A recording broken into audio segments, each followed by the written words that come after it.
They say the best trades are ones where both teams win. Yet every season at the trade deadline, there are buyers and sellers, which means a perfect trade deadline deal helps one team rebuild and the other compete for the Stanley Cup. And for those reasons, I love this trade tree.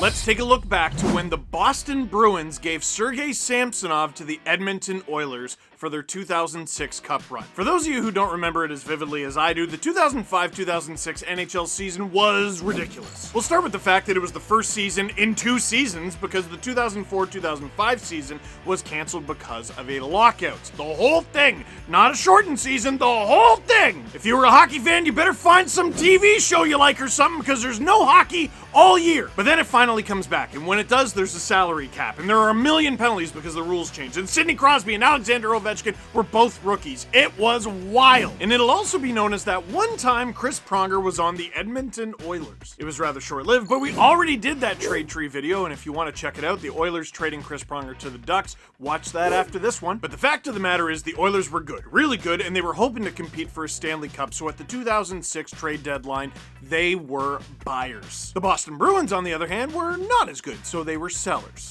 So there was a trade in which the Edmonton Oilers acquire Sergei Samsonov. Now, one thing I'm certainly not going to tolerate is any Sergei Samsonov slander. That dude was the 8th overall pick in 1997, and he was 5'8" of pure adrenaline. He never hit 30 goals, although he did get close a few times. He was much more of a playmaker with a couple 70-goal seasons. And for any of you thinking, wait a sec, Samsonov was 8th overall in 1997, didn't the Bruins get Joe Thornton in 1997? Yes, they did. They got both Joe Thornton and Sergei Samsonov in the top 8 picks. But of course, this was nearly a decade later, and the Bruins had traded Joe Thornton earlier that season. That's another trade tree on this YouTube channel that you can bookmark for later. So the winds of change were blowing in Boston. Samsonov joined the Edmonton Oilers and had an immediate impact. After the trade deadline, Samsonov had 5 goals, 11 assists for 16 points in 19 games, almost a point-a-game production with the Oilers. In fact, he actually played more Stanley Cup playoff games with the Edmonton Oilers than he did in the regular season. He had 24 playoff games under his belt. In those playoff games, he had 4 goals, 11 assists for 15 points in 24 games, 1 point back of Ryan Smith for 6th on the Oilers. And 5th amongst forwards, of course, because you're never going to believe who led the Oilers in scoring during that playoff run, Chris Pronger. One of the things I remember vividly about that playoff run is the broadcast singing the praises of Sergei Samsonov for really evolving his role and a real buy-in with the Edmonton Oilers. Like, this dude, high-flying scorer, playmaker, speedster, and all that, but he was like dropping down and sacrificing the body, blocking shots. And that is why the Oilers made it all the way to Game 7 of the Stanley Cup Final, where they lost. Steve, I thought you said the best trades are ones where the buying team ends up winning. No, I didn't really say that. I said the best deadline deals are ones that help the selling team rebuild, but also help the buying team compete for the Stanley Cup. One thing you certainly cannot argue is that Samsonov held the Oilers back from competing for a Stanley Cup. He made them better, and he brought them this close to the thing. Now wait a minute, Steve, you didn't even say what the Oilers gave up for him.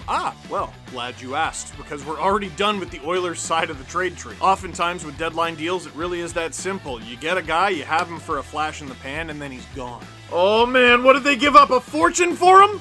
No, actually. In exchange for Sergei Samsonov, the Boston Bruins acquire MARTY Riesener, Jan Stastny, and a second-round pick in 2006. Oh, you might be saying to yourself, that actually doesn't sound like a lot at all, and you're right. MARTY Riesener played 19 games in Boston. Gone. Jan Stastny, really good to pick up in the video games, but in 38 games with the Bruins, yes, he only played 38 games with the Bruins, he had 1 goal and 5 assists, which means a lot is riding on that second-round pick. So basically, what the Bruins got from the Oilers was a roster player, that was MARTY Riesener, a prospect, that's Jan Stastny, and a second-round pick. That's really not a king's ransom. And the term prospect is dangerous because it can mean anything. It can mean the 5th overall pick. Jan Stastny was, not. He was an 8th round pick, which doesn't exist anymore, 259th overall in 2002. So he was an 8th round pick from 4 years ago. It was a roster player, an 8th round pick from 4 years ago, and a second-round pick. Which means if the Bruins don't do a good job scouting in the 2006 draft, then this trade is basically Sergei Samsonov for nothing, in which case this trade stinks! Luckily for the Boston Bruins and the continuation of this trade tree, they did pretty well. Key factor here, this was the 50th overall pick, so let's go back to 2006 and look at some of the picks leading up. Let's start at 45. Oh, it's the Edmonton Oilers. They had another second-round pick, and they used that on Jeff Petrie. That's pretty good. No, it's not, Steve. They traded him. I know we did a trade tree for him too. Bookmark that for later as well. 46th overall, the Buffalo Sabres get goalie Jonas Enroth. Detroit gets Sean Matthias. He was good. The LA Kings get Joey Ryan. 49th overall, the Montreal Canadiens select Ben Maxwell. But the guy who went next ended up torturing the Montreal Canadiens for a number of years. With the 50th overall pick in 2006, the Boston Bruins select Milan Lucic. Now, if you're a newer hockey fan or maybe a younger hockey fan, you might roll your eyes a little or raise your eyebrows at Milan Lucic. And granted, now his production's dropped off. He's a little slower, his contract is kinda cumbersome. But buddy, young Milan Lucic was a force of nature. This kid, after a stint in the WHL with the Vancouver Giants, joins the Boston Bruins, and he is a hand dispensary. A certified fist machine you didn't even have to put a quarter in. Habs fans will remember well Lucic torturing defenseman Mike Komisarek for a long time, trying to get him to fight, and then when he finally did, Mike regretted it. In 77 games in his rookie season in 2007-2008, he had 29 points, which is pretty good.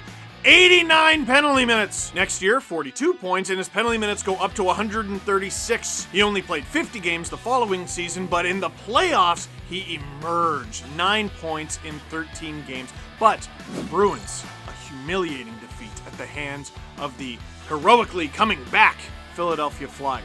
And the 2010-2011 season saw the Boston Bruins, and in particular Milan Lucic, in a bad mood, and the whole league had to pay for it. With just 9 goals the season before, Lucic played 79 games and scored 30. Add to that 32 assists, 62 points total, and 121 penalty minutes. Lucic played in all 25 Stanley Cup playoff games for the Bruins in those 2011 Stanley Cup playoffs. 5 goals, 7 assists, 12 points, 63 penalty minutes in just 25 games. And when playing the President's Trophy winning Vancouver Canucks in the 2011 Stanley Cup final, the Bruins bullied their way to a 7-game victory, and Lucic was a big part of that. He was also a big part of the Bruins being a machine again the next season. Not as much playoff success, mind, but during the lockout-shortened 2013 season, Lucic was a force of nature again. 27 points in 46 games during the regular season, that's kinda ho-hum. But 19 points in 22 playoff games in a playoff run that would see the Bruins go all the way to the Stanley Cup final again. Oh, how many penalty minutes this time around?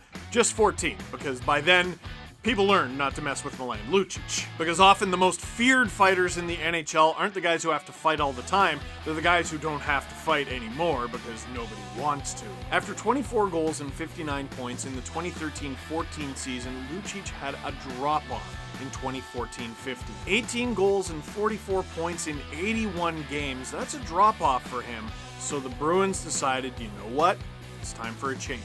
Mercifully, for the rest of the Eastern Conference, the Boston Bruins traded Milan Lucic to the Los Angeles Kings for goalie Martin Jones, defenseman Colin Miller, and a first-round pick in 2015. So you might have noticed right off the bat, and you'll get more indicators later, this trade tree is actually still going. With the 13th overall pick in 2015, the Bruins select Jakub Zboril. Now, he hasn't been great for the Boston Bruins. He's only played in 44 games. He doesn't have any goals. He does have 9 assists. I should probably mention he's a defenseman, so it's not like he's meant to score 1,000 goals. But Zboril was actually the first of 3 first-round picks the Bruins had in that draft.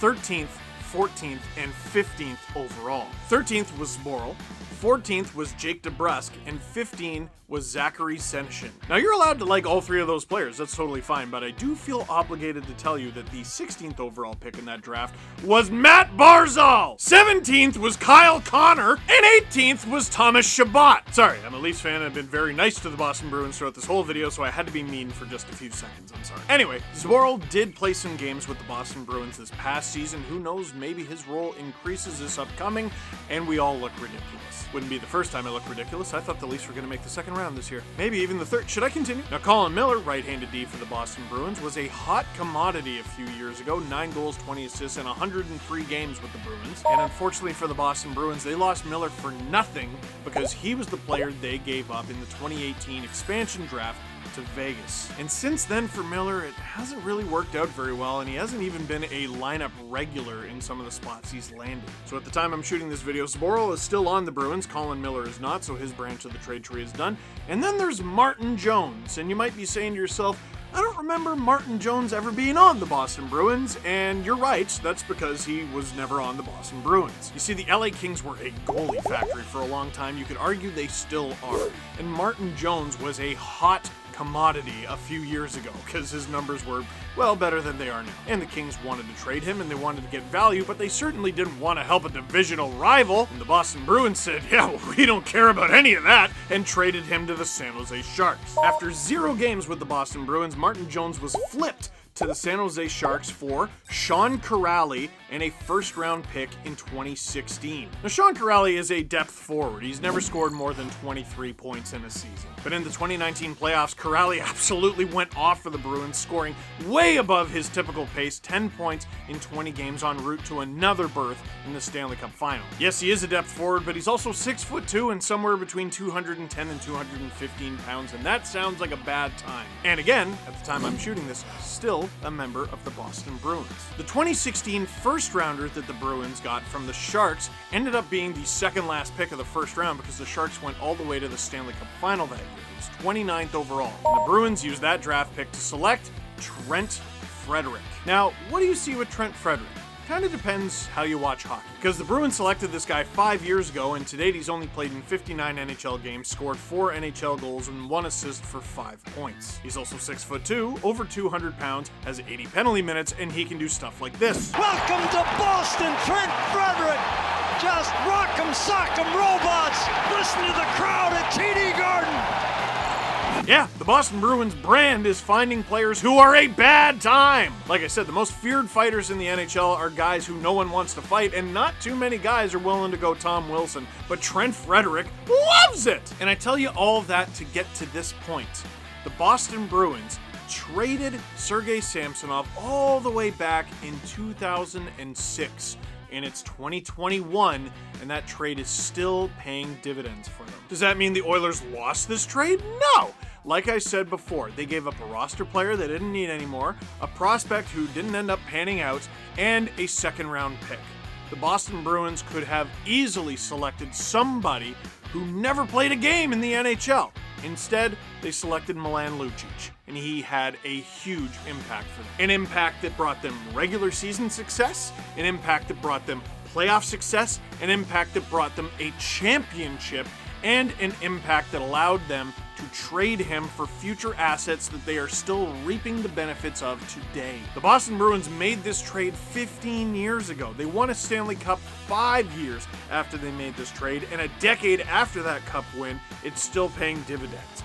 That is huge for them. It's a lesson in selling at the deadline because there's no point in acquiring all these draft picks if your scouting staff sucks. Instead, the Bruins used a second rounder, 50th overall, to draft a guy who helped bring them success individually, helped them win a championship, and then they were able to trade him for future success. They even made the Stanley Cup final after this trade. Sure, they could have Barzal, Connor, and Shabbat. There were some hiccups on the way. Nobody's perfect. I'd still say the Bruins have done pretty well. And do yourself a favor, once you go back and watch all those other trade trees I was telling you about, watch some old Milan Lucic highlights on the Sportsnet YouTube channel. He was a beast with the Bruins. So, what'd you think of this episode of Trade Tree? Leave a comment in the comment box down below. But for now, that is it for this one. Thank you very much for watching. Click like if you like this video. Click subscribe if you really liked it. Tell all your friends. It's fine if you want to sell at the deadline. You just gotta be smart.